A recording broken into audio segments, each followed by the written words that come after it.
Okay, we should be good to go. I've got just shy of 45 minutes. I'll need a bit of time to get set back up with my work situation because I've got a call pretty much dead on 2 o'clock.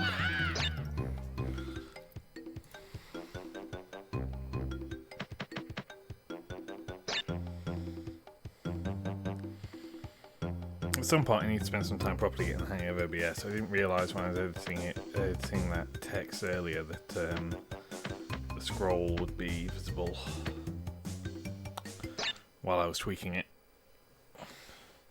Right, so I discussed on Twitter last night that current plan for this game is to focus on getting the remaining 2 coloured gems first, and then probably just go back to Island 1 and just collect the clear gems in level order that I'm missing.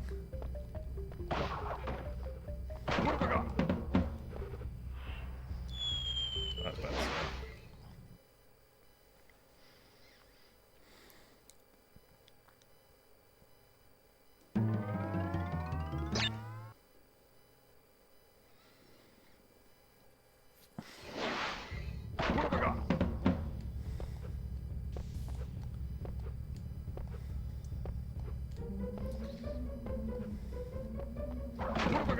Unfortunately, at this point in the game, there's not going to be much else to say directly about the game itself, because we're missing the 2 unlockable levels, but they're both just variations on previous themes. I think one of them's a hog ride level, and the other one's a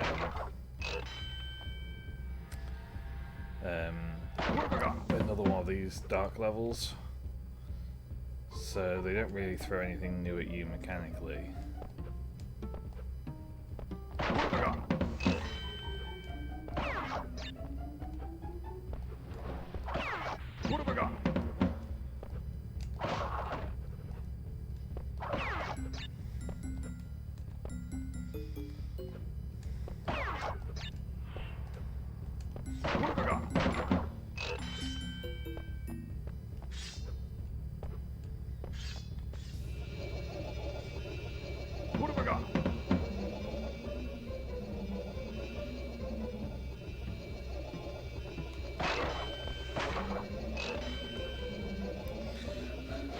Yeah, that level's easy enough to clear once you've got the yellow gem to get those last 3 boxes.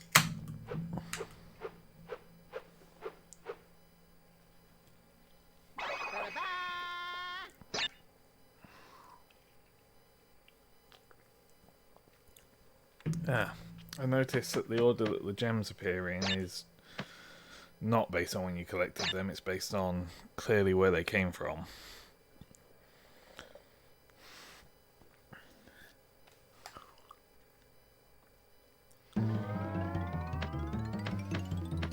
Right, I think the blue gem's in toxic waste.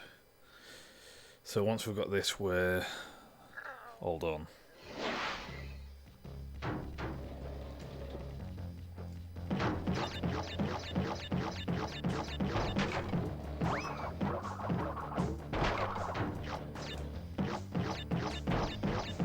Well, we're not all done, we're not 100% done, but we've got everything we're going to need to clear every other level going forward. What have I got?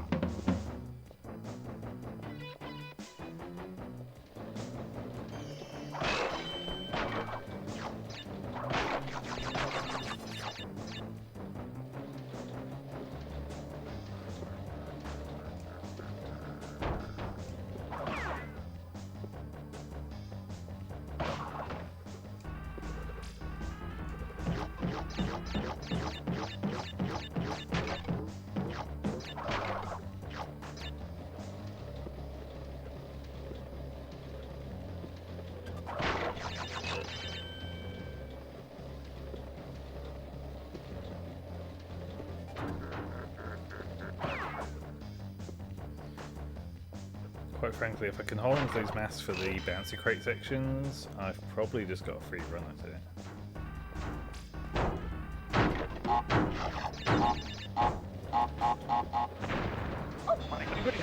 I say before I'm taking a hit.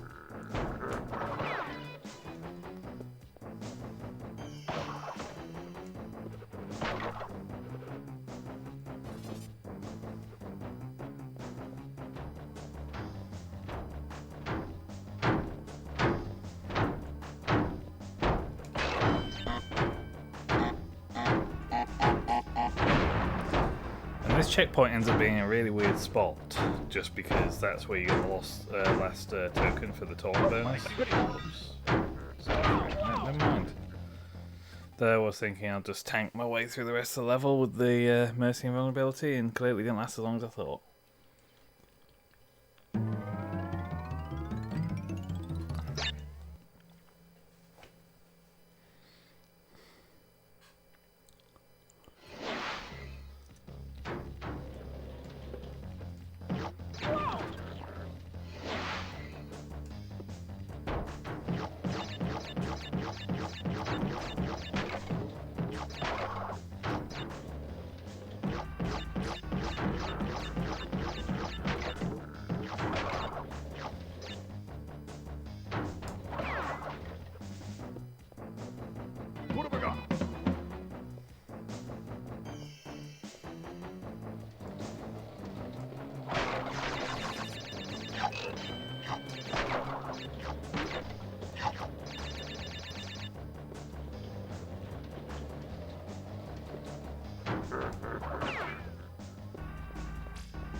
One thing I will say, I don't think I've received a single pity mask yet over the course of playing this game, where the game spawns you back from a death with a mask.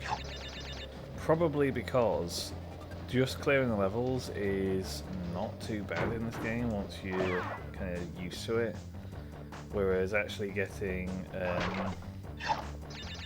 gems requires you not to die, so anytime I'm taking a hit, I'm just effectively just quitting out anyway.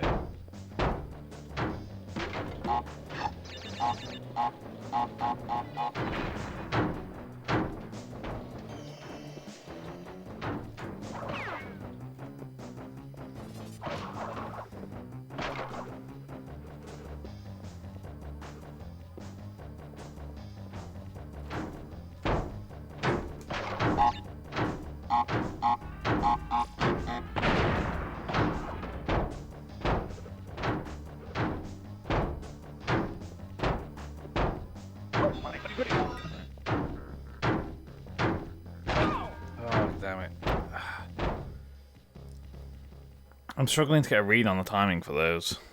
It's this last section, because that dude at the top who's throwing only bounces is the last guy in the level. So as soon as I get past him, I'm done.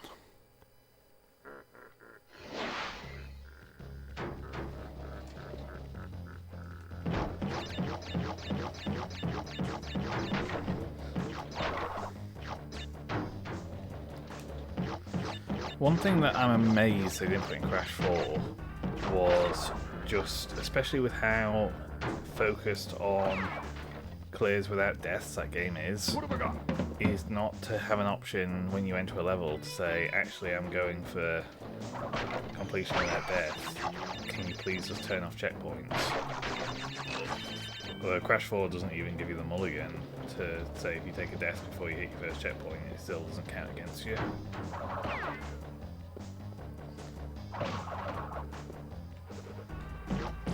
It just... there's no added value to the game by forcing the player to have to quit out the level and reload it. Now, I'm going to give him slack for it for Crash 1, just because, hey, it's 1996, I guess this game came out, and we're still trying to get a sense of what a platformer in 3D actually is, so it's going to be a bit experimental and make some missteps, but with Crash 4 going back to the well on that kind of thing, I would have thought making it making it as streamlined as possible would be top of the list. I mean, It's kind of the thing that Team Meat worked out with Super Meat Boy back in whenever that came out. That the way you can make a game that is challenging and demanding on the player with really strict requirements for clearing it is to make it so that the cost of failure is as little as possible. What have I got?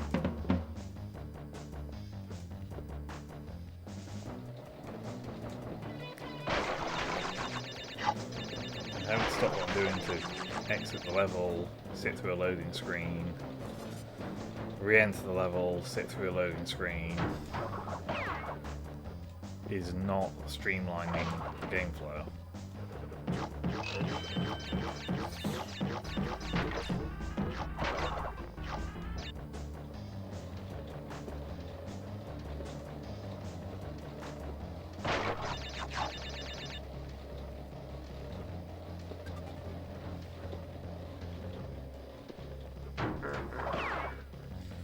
I think I was saying this on last night's stream, the difficulty with the bouncy boxes is pretty much entirely down to the perspective issues.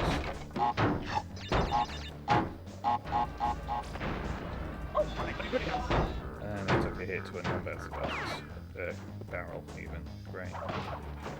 Which means I'm doing this last section without any protection whatsoever.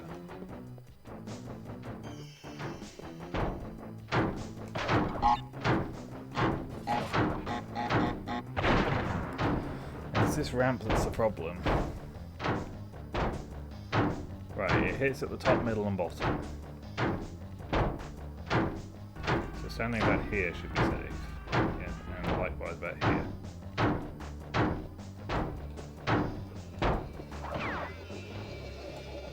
There we go. I actually took the time to look at it and see what the hell it actually wanted me to do.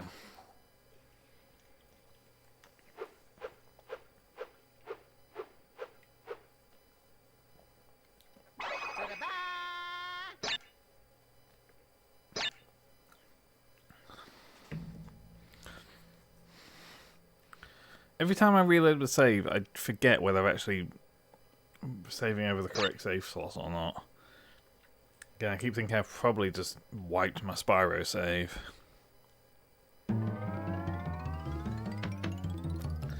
Okay, well that's all the coloured gems collected. And I've still got a clean half hour before I've got to get back to work. So I guess we'll make a start collecting the clear gems. Starting with the level that didn't need a colour gem at all.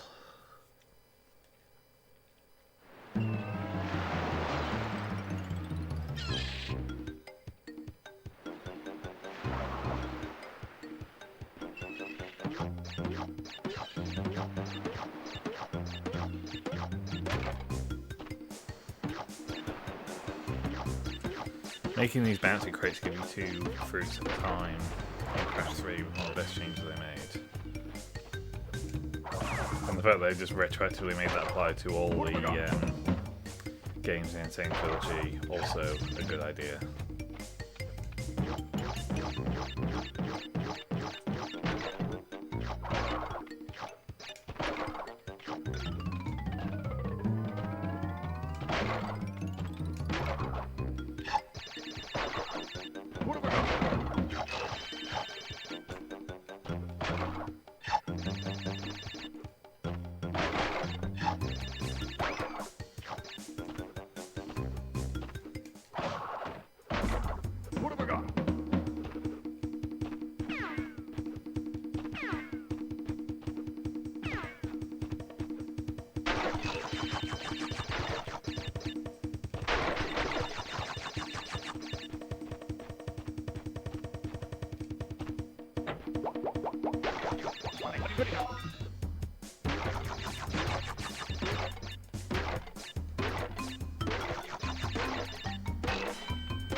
Okay, that's the hardest part. Now I've just got to be careful with the backtrack.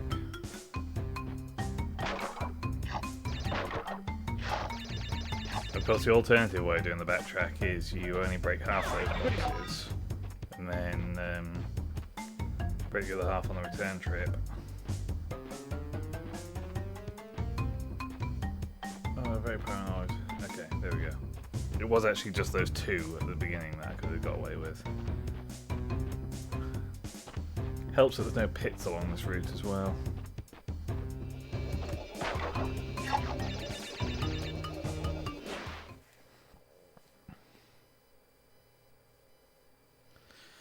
I am just going to double check that I did save in the right save slot before.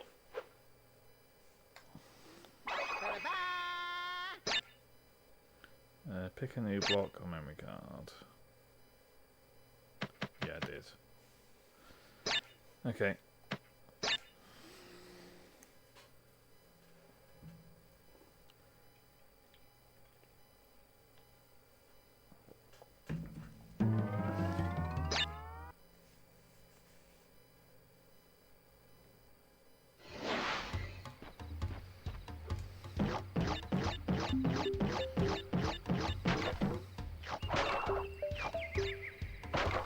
What have I got?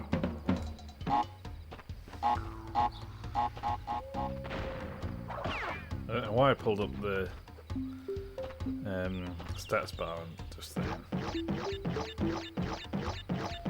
I'm in the habit of doing that with TNTs in Crash 2 and 3 because I like to know for a fact that they've counted towards my box total.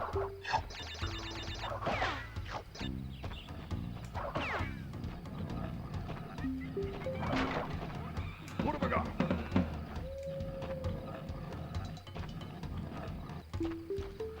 For some reason, I'm always very paranoid about letting the explosive scroll screen. I vaguely think that I recall setting off an explosive and then it effectively not getting counted against my box total at the end of the level. Which, if I had to, if I had to explain today why that would even happen, I would say it's because I got out of, I got far enough away from the box that it unloaded before it detonated and counted. But I wouldn't have been old enough to realise that's what happened before, so I don't know if that can actually happen.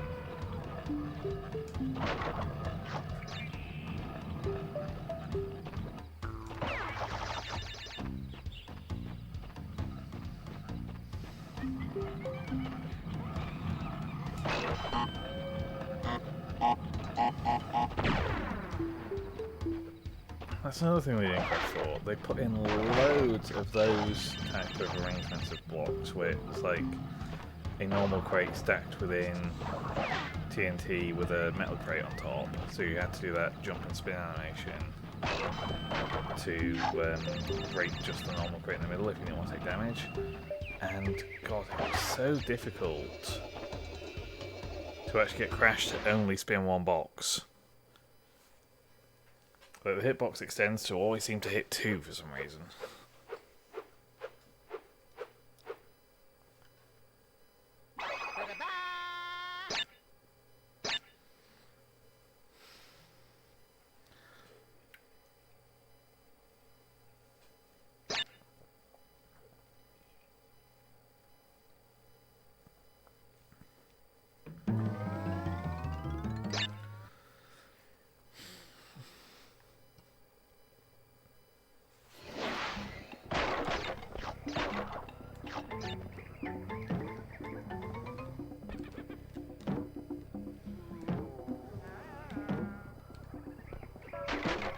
What have I got? Sometimes I think the invincibility is more of a curse than a blessing. Because one, it actually increases your movement speed, which can then start messing up your muscle memory. But in addition to that, it also, because the invincibility doesn't protect you from certain hazards such as falls, for instance,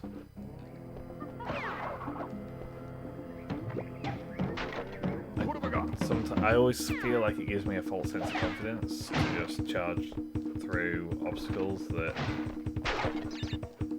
I'm not actually able to get through with the invincibility. Like if I fall down one of these pits while I'm invincible, I'm going to blame it on the invincibility.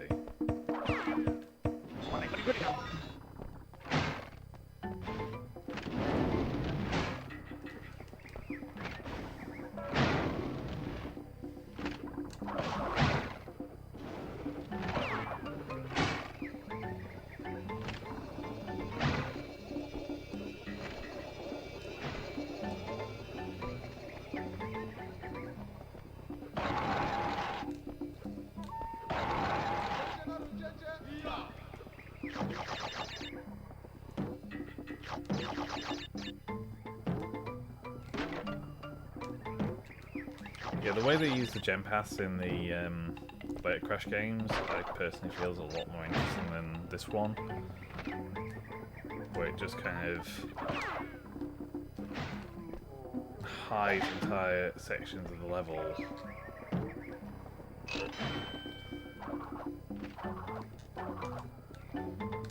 Just centralized.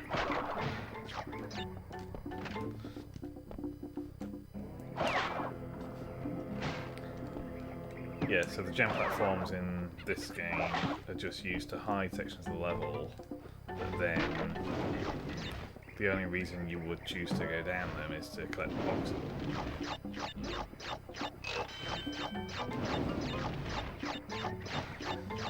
This bit blows. So you need to come down this way because there is the one box there.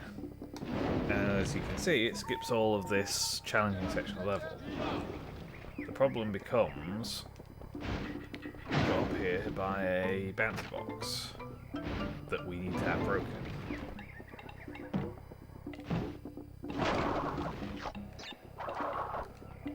Oh, never mind. The problem solved itself. I was going to say, if you break that box, you then can't get enough height to get back up there. But clearly you can. So we can still skip all that section of the level, which makes our life a lot easier.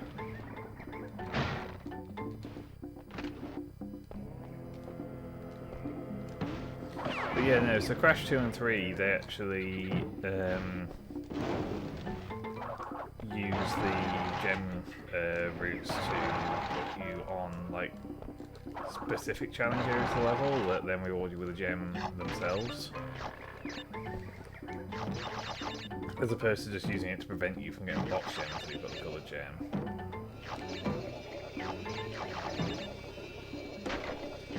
But then, like, you look at this level and the area will just traverse through past the original level exit is significant. Probably longer than the level to start with.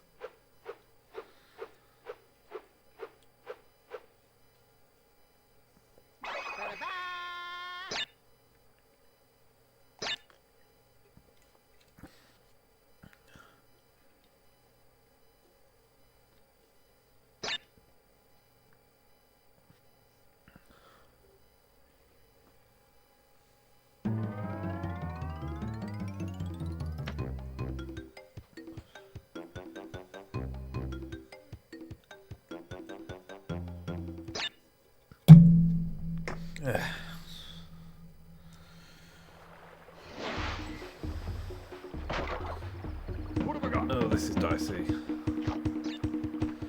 Getting invincibility on a level that's entirely built around platforming challenge rather than enemy placement.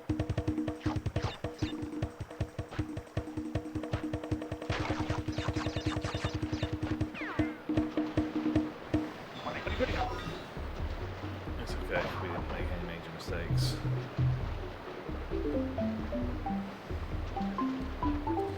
Also, it's not so bad it happened before the first checkpoint anyway, as previously discussed.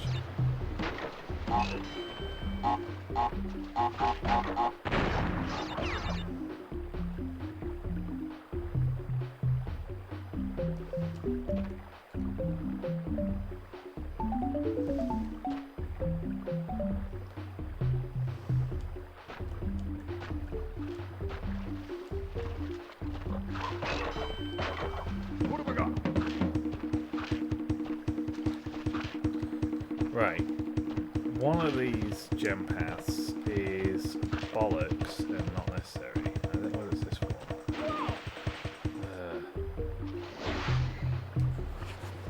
Well, I know I'm not going to get the gem on this particular run, but I want to scout ahead and check out that gem path anyway. Because if it is rubbish, then there's no point attempting it on the actual run. So let's just look ahead and check that out first, and then we'll reload the level.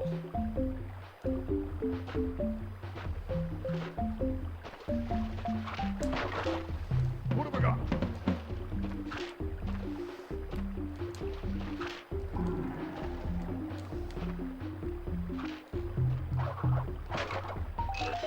Nope, that is necessary.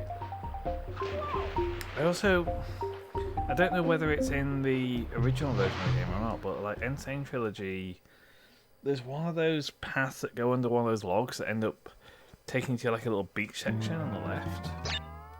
Hence why I just jumped in the water there, because I was checking whether that was, geometry you could stand on, but clearly not.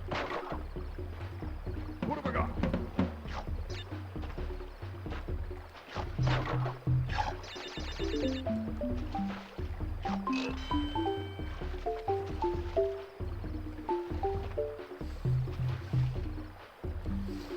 I will say I've never loved the music of Crash 1. There's nothing wrong with it, I don't dislike it, but outside of some of the boss music, it's going a lot more for atmosphere than kind of memorable melodies kind of thing.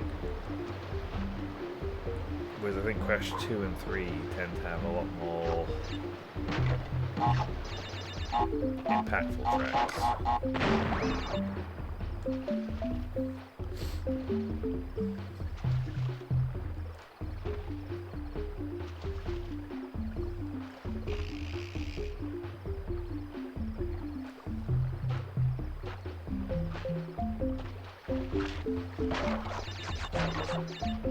What have I got?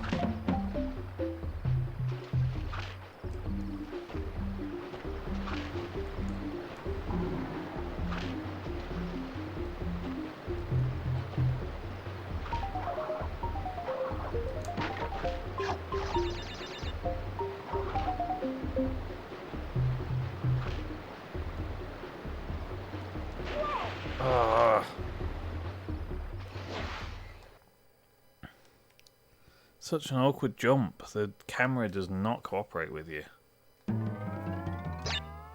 They're like far enough apart that you can't just step between them, but close enough that you have to take like a really tiny jump, and then the camera shifts as you're moving, and not ideal.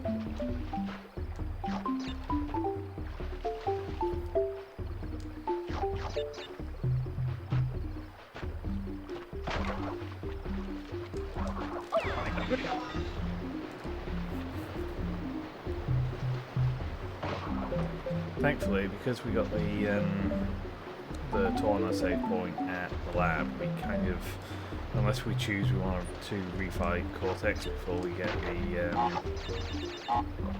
100% completion, there's nothing we can do in terms of progress that doesn't then prompt us for a save anyway.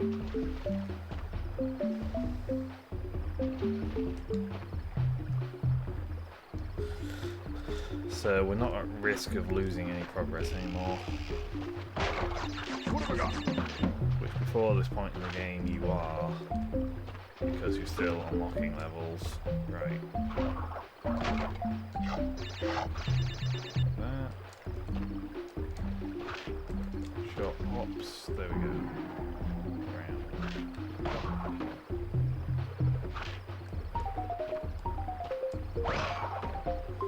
There is another section of this level that is a gem path, but I'm pretty sure that's at the end of the level, and it doesn't involve going under any of those logs, so it should be a lot more manageable.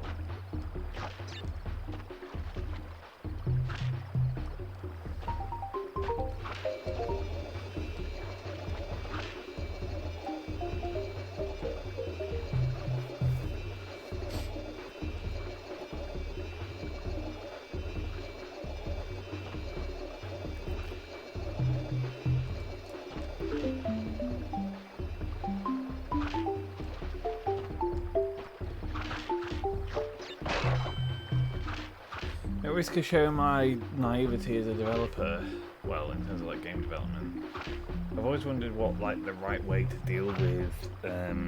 So, for instance, when Crash is standing on these leaves, if I leave him still, he rotates with the leaf. Like his friction with the leaf is caused his kind of his frame of reference. Obviously, that's a lot of thing that like a lot of rubbish kind of flash games and stuff fail to get right. So it's definitely something you got to account for, but I've just never really put the time in to understand kind of how you program that. Whether you actually somehow, effectively, when you're dealing with collision, you actually associate the floor collision with a surface and make sure you move relative to that. I don't know. Again, very naive on game development. Unfortunately, it's something I'd be a lot interested to learn more of, but didn't come up in my studies, and I haven't found the time or the motivation to really actually crack on with any personal project stuff, which I've wanted to do, but have not got into.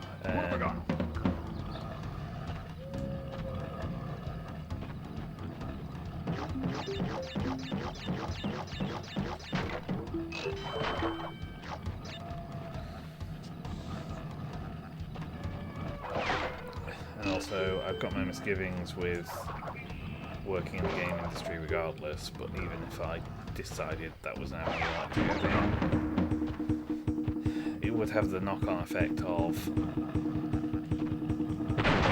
given that I don't have relevant industry experience, it'd probably be a pretty big step back in terms of career, you know, salary and seniority and whatnot.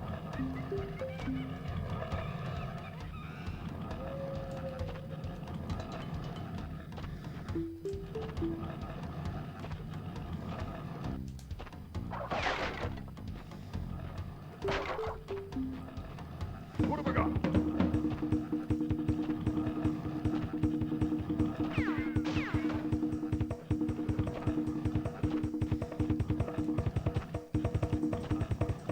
Yeah, so this one's weird. If you let yourself drop down here by letting that platform that I saw him drop down, you hit a kill plane and you die. But the gem will carry you down here just fine. It's just a weird design choice.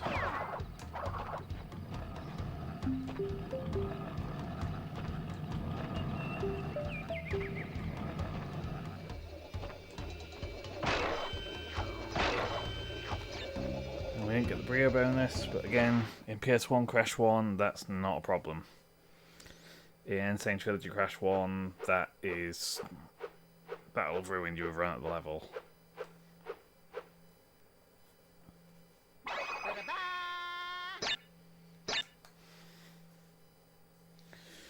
Right, well, we've got half the gems at this point.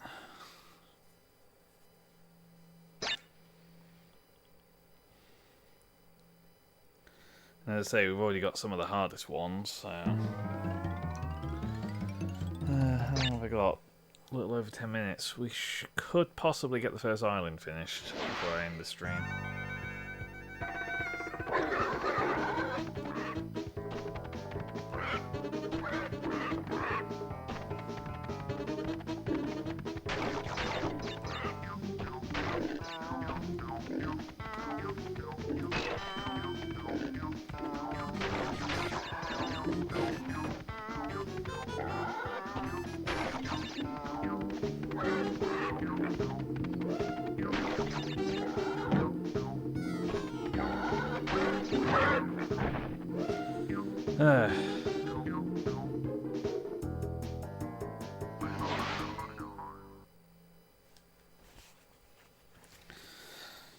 Yeah, again, this is something that just flows a lot better in Crash 2, because if you miss a box in one of their polar bear levels, you just take an intentional death, go back to the checkpoint and try again.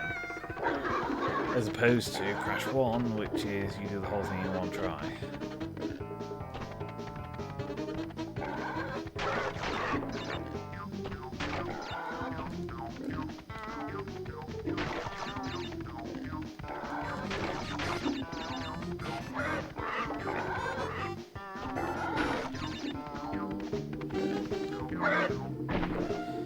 I forgot the hitbox on those things is insane. Stretch for about a mile.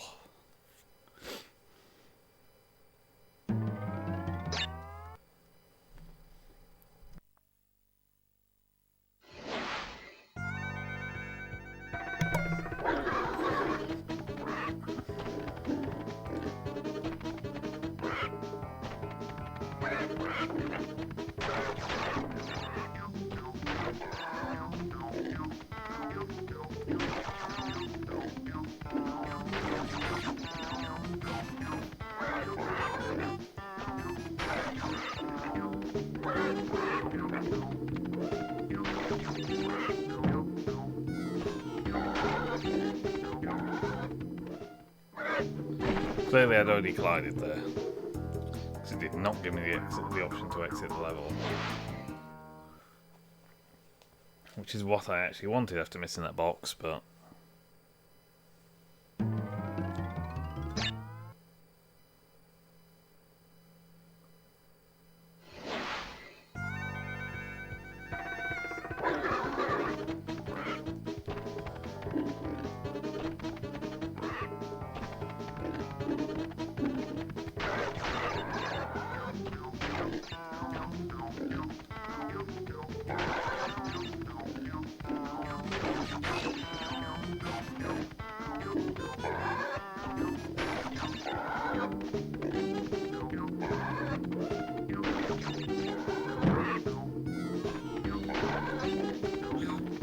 It's that one box every time. The way things are going, I'm not going to have time to have a go at Native Fortress.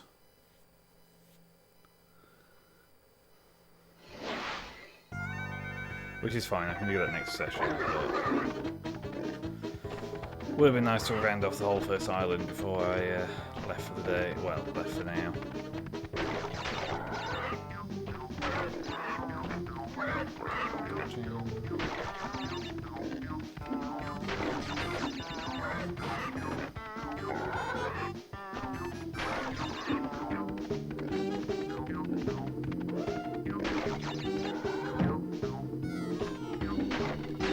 There we go, that's what we want. Now watch me mess up the rest of the level now.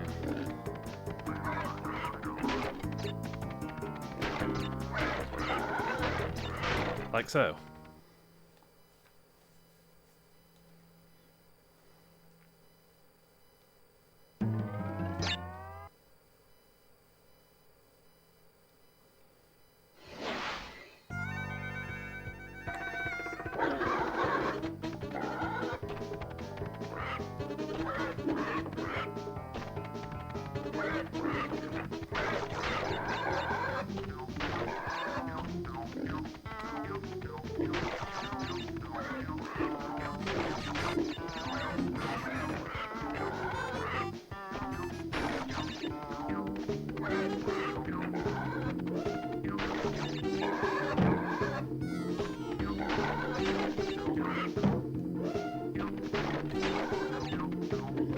Barely got that one.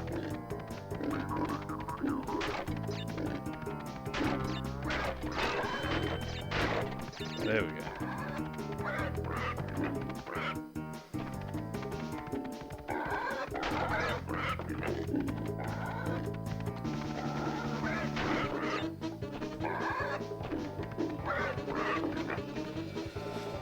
There we go.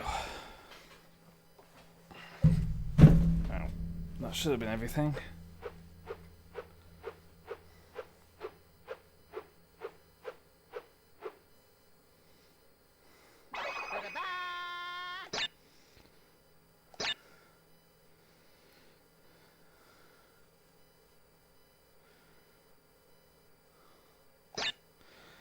Right,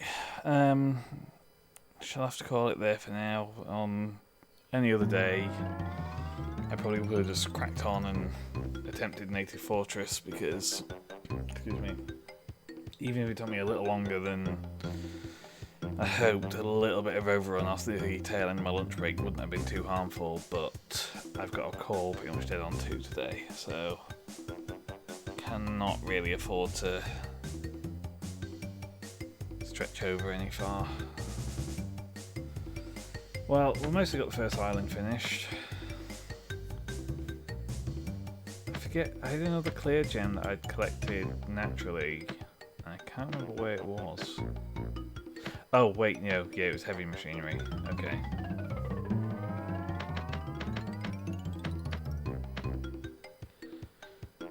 So I've still got plenty of levels to do.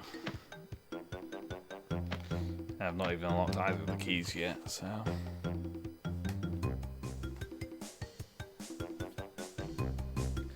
Okay, well, I might be able to find time to get this finished off this evening. I'm not sure yet. Depends how things go. If I don't get a chance to look at it today, I may not get a chance to look at it until next Monday, unfortunately. Again, every evening there's a potential to squeeze out an hour, but it depends on what's going on. But I'd like to get this done out of the way, and then once this is done, I'll probably get the save from Sonic 3 Air moved across from my laptop and on my desktop, so I can pick up that Knuckles run again.